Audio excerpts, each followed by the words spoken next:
श्रोताबंधु नमस्कार। अनेक अनेक शुभेच्छा जणी आरंभ करुछु आजिर पल्ली मंच। आज एथिरे विषय अछि गोष्ठी भित्तिक कृषि उत्पादन और यार बिक्रीपटा।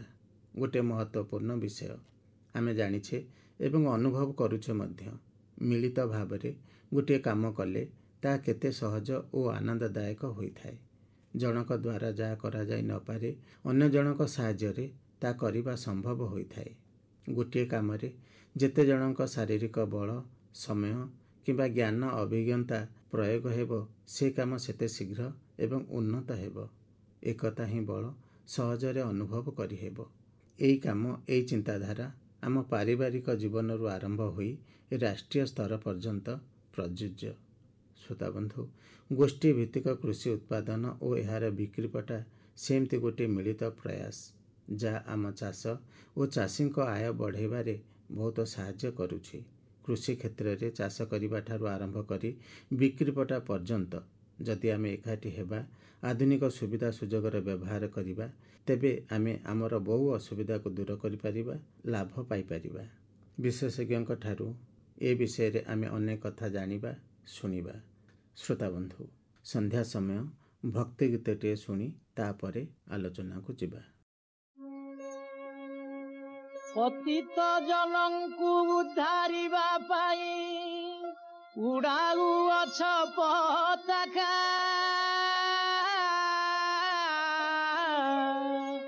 बाहु टेकी तुम्हें बसी चाहू चाहू विपत्ति करुछि डका महाप्रभु हे नाश गले पछे तुम्हें की करिबो करुणा भंडार भेई दुखी गले नाश जीव की जस पछे चौवर्ग देई महाप्रभु हे घोर नव घन थागु जेबे दिन चातक जीवन हराइब समुद्रे बरसी घोर जल राशि चातक बंधु की बोलाइब सामंत जे चतुर्वर्ग अधिकारी लक्ष्मी परिचारी शिवे होई हेमंत सामंत आश्रा करी भूत भिक्षा मागुथिब दुख पाई एथु अधिक की अछि लोक हसा आउ की रहिला प्रभु आणी झमकिला सिंह प्राय झमकिवा व्यर्थ धरिवा चक्र पाणी दीनबंधु बोली नाम जे बहिछ एहान चेत की भावग्राही ए नाम एबे एणिकी न बहिब चक्र परुने तथुअले तेबे तुम्भंकु के काहिकी कहिब कर्म आदरी सहिब दुख निराश जलधि तुम्भ नाम सिद्धि जगत रे बाजी जाऊ डाक आउ भुवन रे ठाकुर खोजिबा तुम्भ परी थिले केही जणे दुखी लोकंकर दुख हरुथिबे कृपा विलोकने नेत्र कोणे। श्रोता बंधु, एबे आजिर आलोचना सुनिबा। विषय गोष्ठी भित्तिक कृषि उत्पादन और यार बिक्रीपटा। विशेषज्ञ होउचंती डॉक्टर विनीता शतपथी। तांको सह कथा हेउचंती दुर्गा माझी। डॉक्टर शतपथी आपन को स्वागत कर कार्यक्रम को नमस्कार। नमस्कार। डॉक्टर शतपथी ये जो विषय आम रखीचे निश्चित भाव में कहीं जेकोसी जिनस आम जिते मिसिकी करुचे एकताबद्ध होगी गोटे कम होउछि ता सफल रूपायन नहीं थाए आ विशेष करिक चाष क्षेत्र में मध्य आम जो देखिबा जदि मिलिमिशि काम करिबा कामटा सहज हुए एवं से अनुसार उत्पादन मध्य आमर बढ़ी थाए ताकू आखि आगे रखी आम ये स्वतंत्र विषय रखीचे जो कृषि उत्पादन बिक्री बटा बा बजार व्यवस्था रे जो गोष्ठी भित्तिक जो कृषि आम कहूँ यार विशेषत्व कौन रही? आमे समस्ते जानिछे जे आम देश भारत कहतु बा आम राज्य ओडिशा कहतु उत्पादित सामग्री और सेवार मोट मूल्य रे कृषिर भूमिका निश्चित भाव में स्वतंत्र। स्वाधीनता और सबुज विप्लव जो आमे दीटा विराट बड़ बड़ इवेंट आमर हेइछि समाज रे स्वाधीनता और सबुज विप्लव परिस्थिति गति करी आसला परे मध्य प्रश्न रहुछि जे कोन आमे समस्ते सुरक्षित तो आम समस्त को पेट पूरा खाद्य मिलुछि तो खाद्य उत्पादनर निरापत्ता रे एक प्रश्नवाचक चिन्ह रहिछि एवं सेही सामंजस्य को आमे किपरि भाबरे समानकु गोष्ठी भित्तिक करिबा जदि उत्पादन और बाजार को नियंत्रण करा जाय ताहेले गोष्ठी भित्तिक रूप देबा को आमे बाध्य हबा। तेबे निश्चय आमर चाषी मैंने तो आगुरु मध्य चाष करुछंती एबे भी चाष करुछंती आमर जो पारंपरिक जो कृषि उत्पादन तार जो बाजार व्यवस्था आमे करूछे वर्तमान आमे जो गोष्ठी भित्तिक चाष कथा आमे कहूछे बा मिसिकी आमर चाषी माने गोटे जगार किभली चाष करेंगे एवं तार जो सफलता रही एवं तार जो बिक्री बटा व्यवस्था रही मिसिकी जो करेंगे कौन तफात ए रही पारंपरिक कृषि उत्पादन बाजार व्यवस्था एवं आमर गोष्ठी भित्तिक कृषि उत्पादन बाजार व्यवस्था देखंतु जेतेबेले आमे पारंपरिक चाष व्यवस्था बा बाजार व्यवस्था कथा होजे ताले अति सरल भाषा रे मु चाषी भाई को कहिबे जे पारंपरिक कहले आमर नीतिदिनिया चाष काम नीतिदिनिया बाजार व्यवस्था आ जदि आमे गोष्ठी भित्तिक कहिबा ताहाले मिलित भाबरे पारंपरिक वा आमर नीतिदिनिया जो आमे चाष करी आसीजे सेथरे उत्पादन और बिक्री बटा अनेक असजड़ा और अव्यवस्था भितर गति करूछि। कारण आमे देखिजे जे चाषी जेपरि भाबरे जो शिक्षा अछि ता पाखरे सेही शिक्षा को प्रयोग करी से चाष काम करि थाए एवं ताहार जहाँ भी फसल बाहरे बा उत्पाद बाहरे निकटतर जो बाजार पाए सेथिरे से बिक्री करि थाए। गोष्ठी भित्तिक जो आमर व्यवस्था रही सेथिरे सूचनार प्रभाव बा सूचनार एक स्वतंत्र स्थान रही चाषी तार सुविधारे जेउठी पारे सेठी बिक्री करे नहीं एवं समय स्थान और परिवेश को लक्ष्य करी निजर उत्पाद को बाजार अभिमुखी करिथाए। गोष्ठी भित्तिक कृषि काम और बिक्री बटारे जमी प्रस्तुति ठारू बाजार अभिमुखी हेबा पर्यंत गोष्ठीर समस्त सदस्य निज निजर दायित्व तुलाई थांती जद्वारा फसल को उचित रूप दिया जाए और एवं दरकार पड़ले जदि आमर बळका रहुची आमे तार मूल्यवर्धन मध्य करिथाउ काहेकि ना सदस्य मानकर गोटे शक्ति थाए आमे वैल्यू एडिशन करिथाउ फसलर मूल्ययुक्त जो आमे कहूचे पारंपरिक ढंगरे खर्च और लाभर परिमाण अल्प एवं गोष्ठी रे आमे निश्चित भाव अधिक आय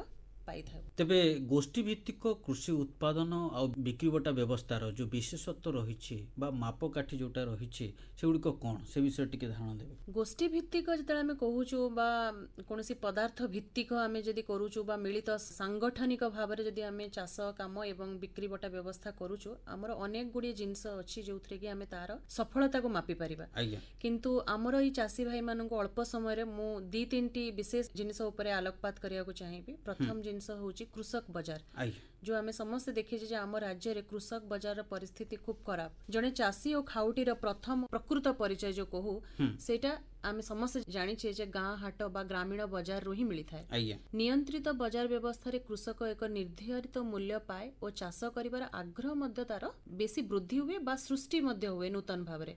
गोष्ठी भित्तिक बाजार और सीधा सड़क बाजार देश रे कृषि को एक नुआ रूप देइछि आमे समस्त जानिछे एवं आमर जो अग्रणी चाषी भाई माने अछंती सेमाने भी अनेक बड़ बड़ कृषक बाजार बा मंडी कथा सुनिथिबे सेही परि फसल साइतिबा एवं संरक्षण करिवार व्यवस्था मध्य गोष्ठी भित्तिक जो कृषि उत्पादन बा व्यवस्था रही सेठरे सुदृढ़ कहीं उत्पादन जमीरु खाउटी मानक गृह को फसल को आनिबा को हेले एक सुव्यवस्था निहाती भाबरे दरकार आमे एटा समस्ते लक्ष्य करिछु। गोष्ठी भित्तिक बिक्री जदि आमे करिबा चाषी माने मिलित भाबरे एक साइता घर जोटा को आमे कहूछु स्टोरेज हाउस आमे गोष्ठी भित्तिक मिलित भाबरे किछि पैसा आमे विनियोग करी छोट छोट साइता घर बा आमे सेटा को एबे कहूछु रेफर वैन सेटा भी मध्य किनी परिबा जा द्वारा पदार्थ नष्ट हेबो नै एवं अधिक दिन पर्यंत मध्य आमे ସାଇତି ପାରିବା। ଆଜ୍ଞା ସେହିପରି ଆମେ କୌଣସି ପଦାର୍ଥକୁ ତାର ଅଧିକ ମୂଲ୍ୟ ଦେବା ଏବଂ ଯେଉଁ ସମୟରେ ତାର ଡିମାଣ୍ଡ ଅଧିକ ଥାଏ ସେହି ସମୟରେ ସେଟାକୁ ବଜାରରେ ଛାଡ଼ିବା। ମିଳିତ ଭାବରେ ଯଦି ଆମେ ଚାଷ କରିବା ତାହେଲେ ଚାଷୀ ଭାଇ ମାନେ ଆମର ନିଜେ ପ୍ରସ୍ତୁତକାରୀ ଯନ୍ତ୍ର କିଣିପାରିବେ, ଯୋଉଟାକୁ ଆମେ କହୁଛୁ ଛୋଟ ଛୋଟ ଯନ୍ତ୍ରପାତି ମହିଳାମାନେ ବ୍ୟବହାର କରୁଛନ୍ତି ବା ଆମର କୃଷକ ଭାଇମାନେ ମଧ୍ୟ ବ୍ୟବହାର କରୁଛନ୍ତି, ଆମେ କହୁଛୁ ଛୋଟ ଛୋଟ ଇମ୍ପ୍ଲିମେଣ୍ଟସ୍। ଏହା ସବୁ ସମ୍ଭବ ହୋଇପାରିବ ଯଦି ସେମାନେ ମିଳିତ ଭାବରେ ବା ଗୋଷ୍ଠୀ ଭିତ୍ତିକ ଚାଷ ଏବଂ ବଜାର ବ୍ୟବସ୍ଥାରେ ପାଦ ଦେବେ। ଆଚ୍ଛା, ତେବେ ନିଶ୍ଚିତ ଭାବରେ ଆମେ ଯଦି ଦେଖିବା ଆପଣଙ୍କର ଅନେକ ସୁବିଧା ରହିଛି, ଆମେ ପରବର୍ତ୍ତୀ ସମୟରେ ଆଲୋଚନା କରିବା ଯେ କିଭଳି ଭାବରେ ଏ ସୁବିଧା ସବୁ ପାଇବେ, କେଉଁଠି ସୁବିଧା ଏଭଳି ରହିଛି। ଅନେକ ସମୟରେ ଚାଷୀମାନେ ଏସବୁ ଜାଣିପାରନ୍ତିନି। ତେବେ ଆମର ଯେଉଁ ଗୋଷ୍ଠୀ ତିଆରି କରିବା ନିଶ୍ଚିତ ସେଇଟା ଗୋଟେ ଗୁରୁତ୍ୱପୂର୍ଣ୍ଣ ଜିନିଷ, ପ୍ରଥମ ସ୍ତର ଯେଉଁଟା ଆମେ କହୁଛେ, କାହିଁକିନା ସେଇ ସ୍ତର ଦେଇକି ଆପଣଙ୍କର କାର୍ଯ୍ୟ ଧାରା ତାଙ୍କର ପ୍ରଣାଳୀ ସେମାନେ ଆଗକୁ ବଢ଼ିବେ। ତେଣୁ ତାର ପ୍ରଣାଳୀଟି କେମିତି ରହିଛି, ଗୋଟେ ଗୋଷ୍ଠୀ ଭିତ୍ତିକ ଯେଉଁ କୃଷି ଉତ୍ପାଦନ କରିବେ, ଯେଉଁ ତିଆରି ହେବ ତାଙ୍କର ଗୋଷ୍ଠୀଟି କେମିତି କରିବେ ସେଟାକୁ? ଦେଖନ୍ତୁ, ଏବେ ଗୋଷ୍ଠୀ କହିଲେ ତ ଏଥିରେ ଗୋଷ୍ଠୀ ଶବ୍ଦର କୌଣସି ନୂତନତା ନାହିଁ, କାହିଁକିନା ଆମେ ବହୁତ ଆଗରୁ ଦେଖି ଆସୁଛୁ ଯେ ଗୋଷ୍ଠୀ ଭିତ୍ତିକ ଅନେକ ସଂସ୍ଥା ବା ଅନେକ ସଂଗଠନ ଜିଲ୍ଲା ଗ୍ରାମୀଣ ସ୍ତରରେ ଚାଲିଛି, ଯେପରିକି SIG ବା FIG ବା ଆପଣ ଦେଖନ୍ତୁ ସବୁଠାରୁ ପ୍ରଚଳନ ସ୍ୱୟଂ ସହାୟକ ଗୋଷ୍ଠୀ, କୃଷକ କ୍ଲବ। କିନ୍ତୁ ଏଇ ଯେତେ ବି ଆମେ ଗୋଷ୍ଠୀ ବିଷୟରେ ଆଲୋଚନା କରିବା ସମସ୍ତଙ୍କର ମୂଳଦୁଆ ଗୋଟେ ବା ପ୍ରସ୍ତୁତ କରିବା ତାଙ୍କର ତିଆରି କରିବାର ସ୍ତର ଗୋଟିଏ ମାତ୍ର। ତ ସେ ବିଷୟରେ ମୁଁ ଟିକେ ଟିକେ ଆଲୋକପାତ କରିବି। ଆମର ଯୋଉ ପ୍ରଥମ ସ୍ତର ଅଛି ସେଟା ହଉଛି ଯୋଉ ଆରମ୍ଭ, ଯୋଉ ସଚେତନତା ଚାଷୀ ମାନଙ୍କ ଭିତରେ ଆରମ୍ଭ କରାଯାଏ ଯେ ଗୋଷ୍ଠୀ ଭିତ୍ତିକ ଚାଷ ବା ଗୋଷ୍ଠୀ ଭିତ୍ତିକ ବଜାର ବ୍ୟବସ୍ଥା କଲେ ଆମେ କିପରି ଲାଭବାନ ହବା। ଏଇ ଜିନିଷ, ଏଇ ମନୋବୃତ୍ତିଟା ଆମର ଚାଷୀ ଭାଇ ମାନଙ୍କ ଭିତରେ ସୃଷ୍ଟି ହେବା ଦରକାର। ଆଉ ଏଇ ଜିନିଷ ଯେହେତୁ ଯେମିତି ଆମେ କହୁ ଯେ ମଣିଷର ମନ ପରିବର୍ତ୍ତନ କରିବାକୁ ଟାଇମ ଲାଗେ, ନିଶ୍ଚିତ ଭାବରେ ଆମର ଚାଷୀ ଭାଇ ମାନେ ବି ଏଇ ସ୍ତରରେ ପହଞ୍ଚିବା ପାଇଁ 2 ମାସ ସମୟ ନେଇଥାନ୍ତି। ତାପର ଯୋଉ ଆମର ଷ୍ଟେଜ ରହିଛି ସେଟା ହଉଛି ଆମର ଟାଣ କରିବାର ଷ୍ଟେଜ, ମାନେ ଆମେ ଯାହା ବି କରିଥାଉ ତାକୁ କିପରି ଭାବରେ ଆମେ ଶକ୍ତ କରିବା ବା ଦୃଢ କରିବା। ସେଇ ଷ୍ଟେଜ କୁ ଗତି କରିବା ପାଇଁ ଆମକୁ 2 ରୁ 3 ମାସ ପର୍ଯ୍ୟନ୍ତ ଲାଗିଥାଏ। ଏଥିରେ ଦାୟିତ୍ୱ ରୁହେ ଚାଷୀ ମାନଙ୍କର, ସେମାନେ କିପରି ସଦସ୍ୟ ମାନଙ୍କ ସହିତ ସିଧାସଳଖ କଥାବାର୍ତ୍ତା କରିବେ ଏବଂ ସଦସ୍ୟ ମାନଙ୍କର ଏକ ସାମୂହିକ ଇଚ୍ଛା ବା ଆଗ୍ରହ, ଯୋଉ ଆମେ କହୁଛୁ ଗ୍ରୁପ ଇଣ୍ଟରେଷ୍ଟ, ସେ ଗ୍ରୁପ ଇଣ୍ଟରେଷ୍ଟ ଟାକୁ ଆମେ ଡେଭଲପ କରାଯାଏ। ତାପର ଯୋଉ ଷ୍ଟେଜ ରହିଛି ସେଟା ହଉଛି ସେଟିଂ ଷ୍ଟେଜ ବା ଆମେ ତିଆରି କରି ଦେଖିବା ଯେ ଇଏ ସତରେ ଆମର ସମାଜରେ ଏଟା ଚଳିପାରିବ କି ନାହିଁ। ଏହି ଷ୍ଟେଜ ବି ଦ୍ୱାରା ଗତି କରିବା ପାଇଁ 2 ମାସ ଲାଗିଥାଏ। ଏଇଟା ହଉଛି ସବୁଠାରୁ ମହତ୍ୱପୂର୍ଣ୍ଣ ସ୍ତର, କାହିଁକି ନା ଏଇଥିରେ ସବୁ ବଡ ବଡ ଯୋଜନା ମାନ ସବୁ ତିଆରି କରାଯାଇଥାଏ। ଯେମିତିକି ଆମେ ଗୋଷ୍ଠୀ ଭିତ୍ତିକ କଣ ଚାଷ କରିବା, କେଉଁ ବଜାରକୁ ଯିବା, ସେଇ ବିଷୟରେ ତାଲିମ, କ୍ଷେତ୍ର ପ୍ରଦର୍ଶନ, ବିଭିନ୍ନ କୃଷି ସମ୍ପ୍ରସାରଣ କାର୍ଯ୍ୟକ୍ରମ ମାନଙ୍କର ଯୋଜନା ହୋଇଥାଏ। ତାପର ଯୋଉ ଷ୍ଟେଜ ହଉଛି ସବୁଠାରୁ ଯୋଉ ମହତ୍ୱପୂର୍ଣ୍ଣ, ଆଉଥରେ କହିବାକୁ ଚାହିଁବି, କାହିଁକି ନା ଏଇଟା ହଉଛି କାମ କରିବାର ଷ୍ଟେଜ, ଯେ ଆମେ ଆକ୍ଟିଂ ଷ୍ଟେଜ, ଆମେ କଣ ଆକ୍ଟ କରିବା। ଏଇ ଯୋଉ ଷ୍ଟେଜ କୁ ଗତି କରିବା ପାଇଁ 6 ମାସ ଲାଗିଥାଏ ଏବଂ ଗୋଷ୍ଠୀକୁ ସୁଦୃଢ କରିବା ପାଇଁ ବ୍ୟାଙ୍କର ଭୂମିକା କଣ ରହିଛି ବା ଆର୍ଥିକ ସହଯୋଗ କିପରି ଭାବରେ ସ୍ଥାପନା କରାଯିବ ଏ ବିଷୟରେ ଆମେ ଦୃଷ୍ଟିପାତ ଦେଇଥାଉ। ତାପର ଏବଂ ସର୍ବଶେଷରେ ଯୋଉ ଆମର ସ୍ତର ରହିଛି ସେଟା ହଉଛି ମେଲଣ ବା ବିସ୍ତାର କରିବା ବା ପ୍ରଚାର ଓ ପ୍ରସାର କରିବା। ଏହାକୁ 1 ବର୍ଷ ଲାଗିଥାଏ। ଏଥିରେ ମେନଲି ଆମର କଣ ହୁଏ ନା ସବୁ ଚାଷୀ ଭାଇ ମାନେ ଏବଂ ଯୋଉ ଆମର ଜିଲ୍ଲା କୃଷି ଅଧିକାରୀ ମାନେ ଅଛନ୍ତି ସେମାନେ এই କାର୍ଯ୍ୟ ଗୋଷ୍ଠୀ ଭିତ୍ତିକ ଯୋଉ ପ୍ରୋସେସଟା এটা ଠିକ ଭାବରେ ଚାଲିଛି କି ନାହିଁ ତାର ତତ୍ତ୍ୱାବଧାନ କରିଥାନ୍ତି ବା ସୁପରଭାଇଜ କରିଥାନ୍ତି ତାକୁ ଆହୁରି ସଶକ୍ତ କରିବା ପାଇଁ। ଶେଷରେ ଆମର ହଉଛି ସ୍ଥାୟୀ କରିବା, ଯୋଉଟାକୁ ଆମେ ଏବେ ଅତି ପରିଚିତ ଭାଷାରେ ଆମେ କହୁଛୁ ଯେ ସଷ୍ଟେନ କରିବା, ସ୍ଥାୟୀ କରିବା। এইটাକୁ 2 ବର୍ଷ ଲାଗିଥାଏ ଏବଂ ଏଇଥିରେ ସବୁ ବ୍ୟବସ୍ଥାକୁ ଆମେ ଆହୁରି ସୁଦୃଢ କରିଥାଉ ଯୋଜନା ମାଧ୍ୟମରେ। ତେଣୁ এইଭଳି ସ୍ତର ଦେଇକି ପ୍ରକୃତରେ ଗୋଟେ ଗୋଷ୍ଠୀଟି ଗଠନ ହେବ ଏବଂ କାର୍ଯ୍ୟଧାରା ମଧ୍ୟ ଆଗକୁ ବଢ଼ିବ। ତେବେ ସବୁଠାରୁ ବଡ଼ କଥା ହେଉଛି ଆମେ ଯେତିକି ଆଲୋଚନା କଲେ ଯେଉଁ ବଜାର ଭିତ୍ତିକ କୃଷି ଉତ୍ପାଦନ ଗୋଷ୍ଠୀ ମାଧ୍ୟମ ଦ୍ୱାରା ଯଦି ଆମେ କରୁଛେ ତାହେଲେ ଆମର କ'ଣ ଲାଭ ହେବ ସେ ଜିନିଷ ଜାଣିବା ଦରକାର ଆମର ଚାଷୀ ଭାଇମାନେ, ସେ ବିଷୟଟି କୁହନ୍ତୁ। ନିଶ୍ଚିତ ଭାବରେ ଆମେ ଲାଭବାନ ହେବା, କାହିଁକିନା ଗୋଟେ ସାଧାରଣ କଥାରେ ମୁଁ ବୁଝାଇବାକୁ ଚାହିଁବି, ଯୋଉ ଜିନିଷ ଆମେ ଗୋଟେ ଆଙ୍ଗୁଳିରେ କରିପାରିବାନି ନିଶ୍ଚିତ ଭାବରେ ଆମେ ସେଟା ଗୋଟେ ମୁଠିରେ କରିବା ପାଇଁ ଆମେ ବେଶୀ ସରଳ ଭାବରେ କରିପାରିବା। ସେହିପରି ଭାବରେ ମଧ୍ୟ କୃଷିର ଉତ୍ପାଦନ ଏବଂ ବଜାର ବ୍ୟବସ୍ଥାରେ ମଧ୍ୟ ସେହି ନିୟମଟି ଲାଗୁ ହୁଏ। ବଜାର ଭିତ୍ତିକ ବା ବ୍ୟବସାୟିକ କୃଷି ଉତ୍ପାଦନ ଯଦି ଆମେ ଗୋଷ୍ଠୀ ଦ୍ୱାରା କରାଯାଏ ବା କରୁ ତାହେଲେ ସାଂଗଠନିକ ଭାବରେ ମିଳିମିଶି ଅନେକ ଗୁଡ଼ିଏ କାମ ସରଳ ଭାବରେ ସାଧନ ହୋଇଥାଏ। ଯେପରିକି ବଜାର ଆଡ଼କୁ ମୁହାଇବା ପାଇଁ ସବୁଠାରୁ ଲାଭଦାୟକ ଚାଷ କ'ଣ, କୋଉ ଚାଷ କଲେ ଚାଷୀ ସବୁଠାରୁ ଲାଭବାନ ହବ। ଆମେ ଜାଣିଥିବେ ଆଜି ଏବେ ଶୁଣୁଛେ ଆମେ ବିଭିନ୍ନ ସ୍କିମ୍ ବା ରେଡିଓରେ ହିଁ କୁହନ୍ତୁ, ଆମେ ଅନେକ ଥର ଶୁଣୁଛେ ଅଫ୍ ସିଜନ ପନିପରିବା କଥା, ଆଜ୍ଞା ଅଦିନିଆ ପନିପରିବା କଥା। ଏବେ ଏଇଟା ଚାଷୀ ମାନଙ୍କୁ ସବୁଠୁ ବେଶୀ ପଇସା ଦଉଛି। ସେହିପରି ଭାବରେ ଚାଷୀ ପାଖରେ ଥିବା ସମସ୍ତ ଉପାୟ ବା ପନ୍ଥା, କାହିଁକି ନା ଏବେ ବିଭିନ୍ନ ଯୋଜନା ମାନ ଚାଲିଛି ଯେଉଁଥିରେ କି ଚାଷ ବା ଚାଷୀର ଉନ୍ନତି ପାଇଁ ବିଭିନ୍ନ କାର୍ଯ୍ୟକ୍ରମ ଚାଲିଛି। ଅର୍ଥାତ୍ ଚାଷୀ ମାନଙ୍କ ପାଖରେ ଅନେକ ଗୁଡିଏ ପନ୍ଥା ଅଛି, କିନ୍ତୁ ସେ ଚାଷୀ ସେତିକି ସଶକ୍ତ ହେବା ଦରକାର ଯେ ସେ କେଉଁ ପନ୍ଥାକୁ ଉପଲବ୍ଧି କଲେ ସେ ବେଶୀ ଲାଭବାନ ହବ, ସେ ନିର୍ଣ୍ଣୟ ନେବାର ଶକ୍ତି ମଧ୍ୟ ତାହାର ଥିବା କଥା। ଏହି ଶକ୍ତିଟି ସେ ଅତି ସରଳ ଭାବରେ ନେଇପାରିବ ଯଦି ସେ ନିଜର ଗୋଷ୍ଠୀ ଭିତ୍ତିକ ଯୋଉ ସଦସ୍ୟ ମାନଙ୍କ ସହିତ ଆଲୋଚନା କରିବ। ସମନ୍ୱିତ କୃଷି ବା ମିଶ୍ରିତ ଚାଷରେ କେଉଁ ଉପାଦାନ କେତେ ମାତ୍ରାରେ ଆବଶ୍ୟକ, ଆମେ ଏବେ ଜାଣୁଛୁ ଯେ ପରିବେଶ ଏବଂ ଖାଦ୍ୟର ଯୋଉ ନିରାପତ୍ତା କଥା ମୁଁ ପ୍ରଥମେ କହୁଥିଲି, ତାକୁ ଯଦି ଆମେ ସୁଦୃଢ କରିବା ତାହେଲେ ସମନ୍ୱିତ କୃଷି ପ୍ରଣାଳୀ ଏକମାତ୍ର ଉତ୍ତର। କିନ୍ତୁ ସମନ୍ୱିତ କୃଷିରେ ଚାଷୀ କେଉଁ ଉପାଦାନ ବା କେଉଁ କମ୍ପୋନେଣ୍ଟଟା ନେବ, ମାଛ ଚାଷ କରିବ କି ଫୁଲ ଚାଷ କରିବ ବା ମିଶ୍ରିତ ଭାବରେ କରିବ, କେଉଁଟା କେତେ କରିବ, ସେଇ ନିର୍ଣ୍ଣୟ ନେବାର ଶକ୍ତି ମଧ୍ୟ ସୁଦୃଢ ହୋଇଥାଏ ଗୋଷ୍ଠୀ ମାଧ୍ୟମରେ। ଘରୋଇ ଓ ରପ୍ତାନି ବଜାର ପାଇଁ ଫସଲ ଚୟନ କରିବାର ମଧ୍ୟ ଆତ୍ମବିଶ୍ୱାସ ତାର ସୃଷ୍ଟି ହୋଇଥାଏ ଯଦି ସେ ଏଇ ଗୋଷ୍ଠୀ ଭିତ୍ତିକ କାର୍ଯ୍ୟକ୍ରମ କରିଥାଏ। ବୈଷୟିକ ଶିକ୍ଷାର ମିଳିତ ପ୍ରୟୋଗ ସେ କିପରି କରିପାରିବ, କାହିଁକି ନା ଆମେ ଜାଣିଛୁ ସବୁ ବୈଷୟିକ ଶିକ୍ଷାର ସ୍ୱତନ୍ତ୍ର ସ୍ୱତନ୍ତ୍ର ଦାୟିତ୍ୱ ରହିଛି। ଆଉ ସବୁଠୁ ସର୍ବଶେଷରେ ଯେ ରିସ୍କ ଯୋଉ ଆମେ କହୁ କ୍ଷୟକ୍ଷତି ସହିବାର ଯୋଉ ଚାଷୀ ମାନଙ୍କ ପାଖରେ ଶକ୍ତି ସେଟା ବଢିଥାଏ ଯଦି ସେ ଗୋଷ୍ଠୀରେ ଥାଏ। ଯଦି ବ୍ୟକ୍ତିଗତ ଭାବରେ ସେ କରିବ ନିଶ୍ଚିତ ଭାବରେ ଚାଷୀ ଭାଙ୍ଗି ପଡେ, କିନ୍ତୁ ରିସ୍କଟା ସେ ସହିପାରେ ଯଦି ସେ ଗୋଷ୍ଠୀ ଭିତ୍ତିକ ଚାଷ କରିଥାଏ। ନିଶ୍ଚିତ ଭାବରେ ଶେଷରେ ଯୋଉଟା କହିଲେ ଗୋଟେ ଗୁରୁତ୍ୱପୂର୍ଣ୍ଣ କଥା, ବର୍ତ୍ତମାନ ଚାଷୀ ମାନଙ୍କର ଅନେକ ସମସ୍ୟା ଯୋଉଟା କି ନିଜେ ଯେତେବେଳେ ବ୍ୟକ୍ତିଗତ ଭାବରେ ଚାଷ କରୁଛନ୍ତି ବା ଆପଣଙ୍କର ଫସଲ କିଛି ଯଦି ଖରାପ ହେଇଗଲା ବା ନଷ୍ଟ ହେଇଗଲା, ସେ ମୁଣ୍ଡରେ ହାତ ଦେଇ ବସୁଛି, ଅନେକ ତାର ମାନସିକ ଭାରସାମ୍ୟ ମଧ୍ୟ ହରାଉଛି, ତେଣୁ ତାର ଅଣ୍ଟା ମଧ୍ୟ ଦୋହଲି ଯାଉଛି। ଏଭଳି ସ୍ଥିତି ବର୍ତ୍ତମାନ ଯେଭଳି ଭାବରେ ସମସ୍ୟା ଦେଖାଯାଉଛି, ତେଣୁ ଆମେ ଯଦି ଗୋଷ୍ଠୀ ଭିତ୍ତିକ କରିବା ଅନେକ କଥା ତା ଭିତରେ ରହିଛି ଯୋଉଟାକି ଆମର ଚାଷୀମାନେ ସଫଳତାର ସହିତ ସେଟାକୁ ମୁକାବିଲା କରିପାରିବେ। ତେବେ ଯୋଉ ଗୋଷ୍ଠୀ ଭିତ୍ତିକ କୃଷି ଉତ୍ପାଦନ ବଜାର ବ୍ୟବସ୍ଥା ଯୋଉଟା ଆମେ ଯୋଉ ଆଲୋଚନା କରୁଛେ, यार सफलतार मूलमंत्र कौन सब रही से विषय टी संक्षेप कहे। आपण जो एबे कहले जे गोष्ठी भित्तिक उत्पादन बा बाजार व्यवस्था सफलतार मूल मंत्र, ये मूल मंत्र जो आपण प्रश्न कले तार उत्तरटी मु केतोटी प्रश्न रे पुणी आपण मानकु देबाकू चाहिबी, चासी भाई मानकु मोर श्रोता बंधु मानकु देबाकू चाहिबी जे ए गोष्ठी भित्तिक उत्पादन और बिक्री बटा सुचारू भाव रे होई परिबो जदी से माने निजे स्वयं सदस्य माने निजको पचारि हेबे पांचटी प्रश्न। अच्छा, कौन चाष करिबा, द्वितीय प्रश्न होची केमिति चाष करिबा, तृतीय होची केउ प्रणाली रे करिबा, चतुर्थ रे केते मात्रा रे करिबा माने केउ चाष केउ जमी रे केते अंश बा केते संख्या रे करिबा एवं काहा पाई चाष करिबा। शेष रे जो मु कहली काहा पाई चाष करिबा माने चाष करिबा पूर्वरु आमे बाजार को लक्ष्य करिके चाष करिबा। निश्चय आपनकर जो चुक्ति भित्तिक चाष एटा कौन यार विशेषता केते रहिछि जदि गोष्ठी भित्तिक चाष करिबा बा बाजार रे थिबा जो आपनकर बिक्री बटार सुविधा से जो उत्पाद को हम बिक्री कर परिबा। देखंतु ए जो चुक्ति चाष आमे कथा उठेले यह एक एपरि चाष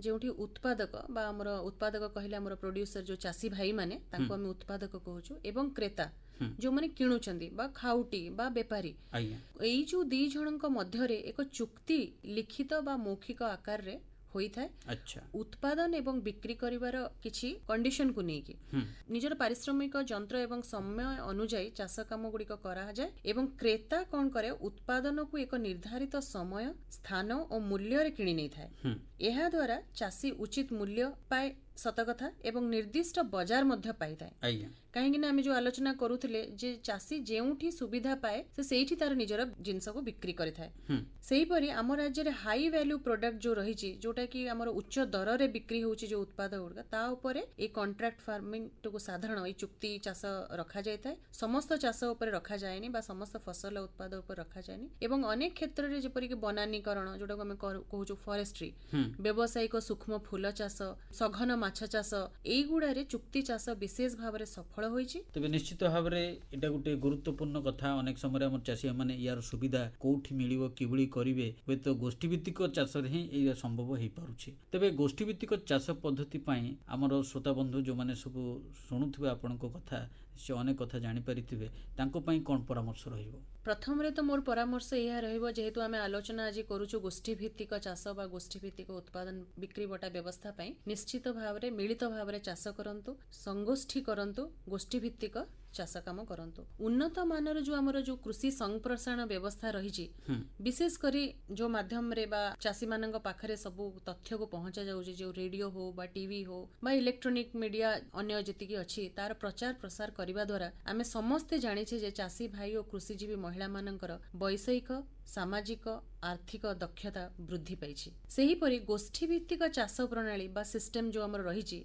ଯଥା ଉତ୍ପାଦନ ଓ ବଜାର ବ୍ୟବସ୍ଥା ବା ମାର୍କେଟ ବ୍ୟବସ୍ଥା ନିଶ୍ଚିତ ଭାବରେ ଏକ ସ୍ୱଚ୍ଛତା ଓ ବିଶ୍ୱାସ ଯୋଗୀ ପରିସ୍ଥିତି ସୃଷ୍ଟି କରିପାରିବ। କୃଷି ବୈଜ୍ଞାନିକ ଓ ଜଡ଼ିତ ସମସ୍ତ କୃଷି ଅଧିକାରୀ ମାନଙ୍କର ଏକ ଗୁରୁ ଦାୟିତ୍ୱ ରହିଛି କୃଷକ ଗୋଷ୍ଠୀ ବା ଆମେ ଯୋଉ କହୁଛୁ ଫେଡେରେସନ, ସ୍ୱୟଂ ସହାୟକ ଗୋଷ୍ଠୀ, ମହାସଂଘ ବା କୃଷକ କ୍ଲବ ବା ଗୋଷ୍ଠୀ ଭିତ୍ତିକ ଚାଷକୁ ପ୍ରୋତ୍ସାହନ ଦେବା ଏବଂ ଗୋଷ୍ଠୀ ଗଠନ କରି ନୂତନ ସ୍ତରରେ ସଶକ୍ତ କରିବା ପାଇଁ ନିଶ୍ଚିତ ଭାବରେ ଆମେ ଚେଷ୍ଟା କରିବା। ଯୋଉ କଥା ଆମେ ଆଲୋଚନା କଲେ, ଧରନ୍ତୁ କିଛି ଚାଷୀ ମିଳିତ ଗୋଟିଏ ଗାଁର ଚାଷୀ, ସେମାନେ ଚାହିଁବେ ଯେ ତାଙ୍କର ଯେତିକି ଚାଷ ଜମି ଅଛି ସମସ୍ତେ ମିଳିତ ଭାବରେ ସେଟାକୁ ଉତ୍ପାଦନ କରିବେ, ଚାଷ କରିବେ ଏବଂ ବିକ୍ରି ବଟା ବ୍ୟବସ୍ଥା କରିବେ। এই ଦିଗରେ କୃଷି ବିଜ୍ଞାନ କେନ୍ଦ୍ର ଯୋଉ ଆମର ସାରା ରାଜ୍ୟରେ ଯୋଉ ରହିଛି, ସବୁ କ୍ଷେତ୍ରରେ ସୁବିଧା ଦେଇପାରିବ କି? ବା ଆପଣଙ୍କର ଏଇ ଯୋଉ ତାଲିମ ବା ବ୍ୟବସ୍ଥା କେମିତି ଗୋଷ୍ଠୀ ଗଠନ କରିବେ ଏବଂ କିଭଳି ଭାବରେ ସୁବିଧା ସବୁ ରହିଛି, କିଭଳି ସେମାନେ ଆଗକୁ ବଢିବେ, ଏ ଦିଗରେ କିଛି ପରାମର୍ଶ ଦିଏ କି? କୃଷି ବିଜ୍ଞାନ କେନ୍ଦ୍ର ଏହି ବାବଦରେ ଗୋଷ୍ଠୀ ଭିତ୍ତିକ କୃଷି ଉତ୍ପାଦନ ବଜାର ବ୍ୟବସ୍ଥାରେ ଅନେକ ତତ୍ପର ଅଛି। କେଭିକେ ବା କୃଷି ବିଜ୍ଞାନ କେନ୍ଦ୍ରର ସମସ୍ତ ତାଲିମ ବା ଯୋଉ ଆମର କହୁଛୁ ଆମେ କ୍ଷେତ୍ର ପ୍ରଦର୍ଶନ, ଏଗୁଡିକ ଗୋଷ୍ଠୀ ଭିତ୍ତିକ ହିଁ ହୋଇଥାଏ। ଆଉ ସବୁଠୁ ମହତ୍ୱପୂର୍ଣ୍ଣ କଥା ହଉଛି ଯୋଉ ନାବାର୍ଡ ଜାଣିଥିବେ, ନାବାର୍ଡଙ୍କର ଯୋଉ ସହାୟତାରେ ଆର୍ଥିକ ସହାୟତା ଏବଂ କୃଷି ବିଜ୍ଞାନ କେନ୍ଦ୍ରର ବୈଷୟିକ ଶିକ୍ଷାରେ କୃଷକ କ୍ଲବ ମାନ ଆଜିକାଲି ବହୁତ ଆଗେଇ ଆସିଲେଣି। ଆଉ ସେମାନେ ଏଇ ଯୋଉ ବଜାର ବ୍ୟବସ୍ଥାକୁ ଅତି ସରଳ ଭାବରେ ଏ ଗୋଷ୍ଠୀ ଭିତ୍ତିକ ମାଧ୍ୟମରେ ଅନେକ ଆଗେଇ ଚାଲିଛନ୍ତି ଏବଂ ସେହି ଗୋଷ୍ଠୀକୁ ବା ସେ ଫେଡେରେସନକୁ ସାହାଯ୍ୟ କରିବା ପାଇଁ ଅନେକ ବ୍ୟାଙ୍କସ ମଧ୍ୟ ଆଗେଇ ଆସିଲେଣି। ସେମାନଙ୍କ ସହିତ ଭଲ ଲିଙ୍କେଜ ସ୍ଥାପନ କରାଯାଇଛି ଏବଂ କୃଷକ କ୍ଲବ ମାଧ୍ୟମରେ ହିଁ ଆମର ବଜାର ବ୍ୟବସ୍ଥା କରାଯାଉଛି।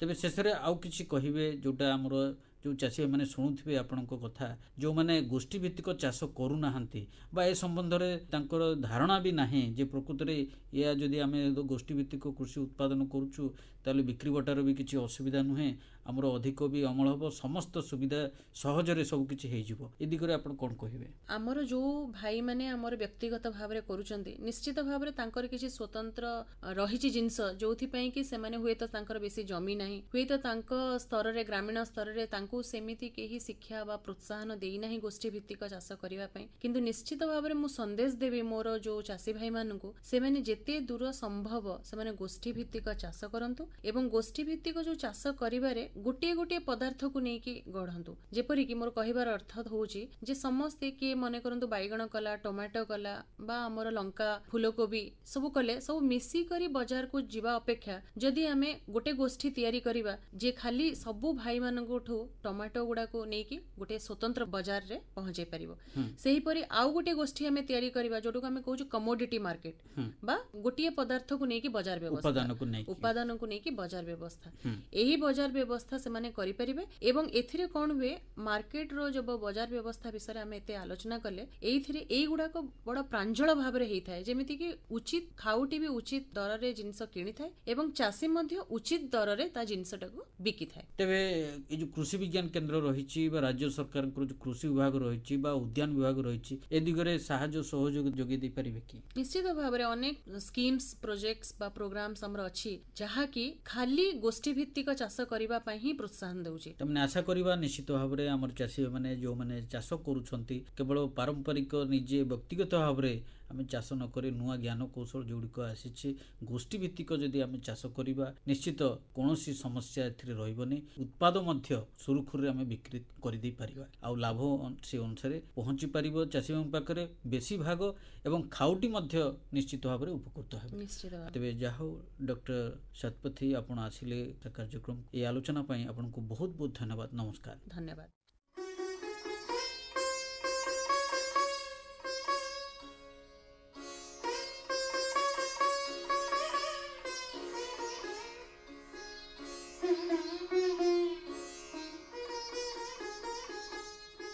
ଶୁଣୁଥିଲା ଆଲୋଚନା ଗୋଷ୍ଠୀ ଭିତ୍ତିକ କୃଷି ଉତ୍ପାଦନ ଓ ଏହାର ବିକ୍ରିପଟା।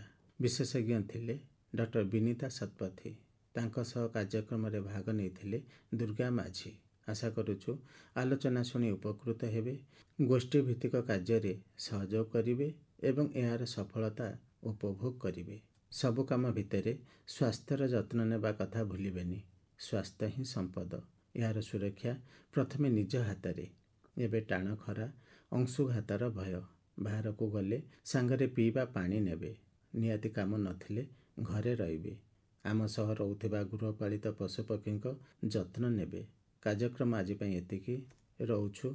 ନମସ୍କାର।